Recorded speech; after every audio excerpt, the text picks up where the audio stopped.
अस्सलामुअलैकुम मैं मस्जिद मिटवर बाला मुझे किसो एहसान भलाई नसीब भाग अकुल मसरूर शाद आबाद पार्ट नंबर 37।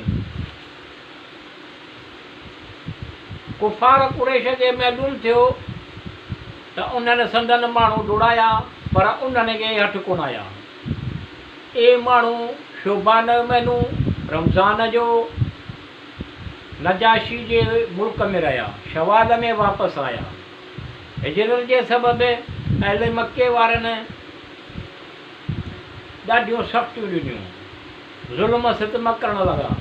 वरी ते बेरा आज़र सल्लम बौक़ में ख़ुदा उन्हनि खे इजाज़त ॾिनी त उहे माण्हू कक्षा जे तरफ़ हिजरत करे वञा पिया। ॿिए भेरे माण्हू बयान था कनि, रिवायत आहे त हज़रत जैफर बिन अबी तालिब अलैहिस्सलाम 72 मुस्लमाननि सां गॾु हबशा जे तरफ़ रवानो थियो। जंहिंजे चवण मुताबिक़ त उन्हनि जी तइदाद किन जो चवण मुताबिक़ बैद जो त उन तइदाद 82 ॼणा हुया। ॿारनि ऐं औरतुनि खां सवाइ सिर्फ़ु मर्द हुया। हिन भेरे कुफार कुरैश उमरो बिन आस ऐं अमारा जे जिन खे हबशा मोकिलियो त उन्हनि माण्हुनि खे नजाशी बादशाह सां ॻाल्हि करे उन्हनि माण्हुनि खे वठी अचनि।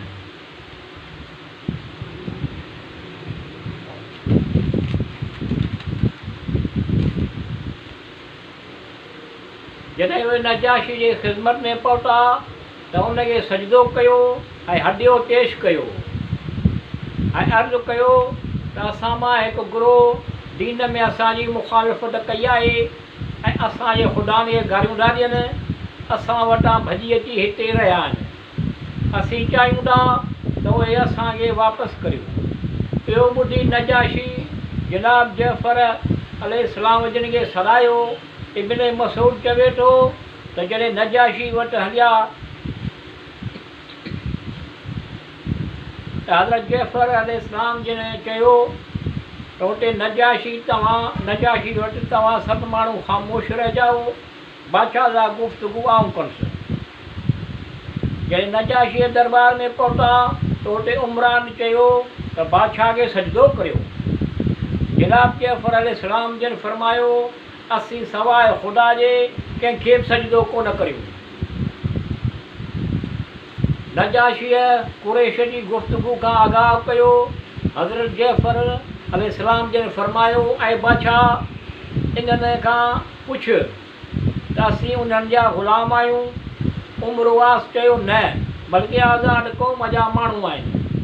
हज़रत जैफर चयो छा असीं हिननि जा कर्ज़दार आहियूं?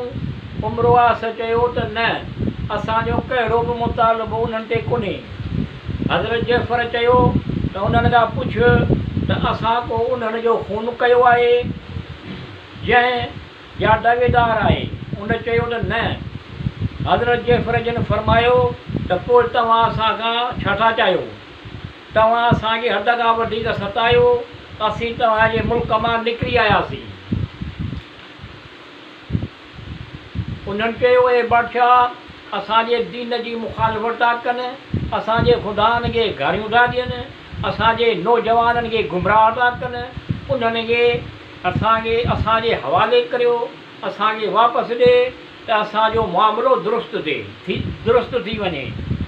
हज़रत जैफर चयो ऐं बादशाह हिननि सां असांजी मुखालिफ़त इहा आहे त ख़ुदा वॾे आलम असांजे विच में हिकु पैगम्बर मबऊस कयो आहे ऐं हुकुम थो ॾिए त असीं ख़ुदा सां गॾु कंहिंखे बि शरीक न करियूं ऐं अकेले ख़ुदा खां सवाइ कंहिंजी इबादत न करियूं।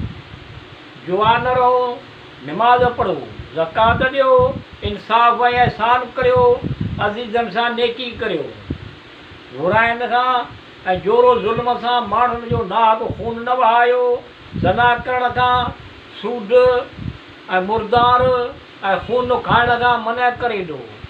इहो पैगम्बर सल्लल्लाहु अलैहि वसल्लम आहे जंहिंजे अचण जी बिशारत हज़रत ईसा अलैहिस्सलाम जिन ॾिनी, उनजो नालो अहमद आहे। नजाशी चयो त अल्लाह ताला हज़रत ईसा अलैहिस्सलाम जिन खे बि उन्हनि उमूर सां गॾु मोकिलियो हुयो।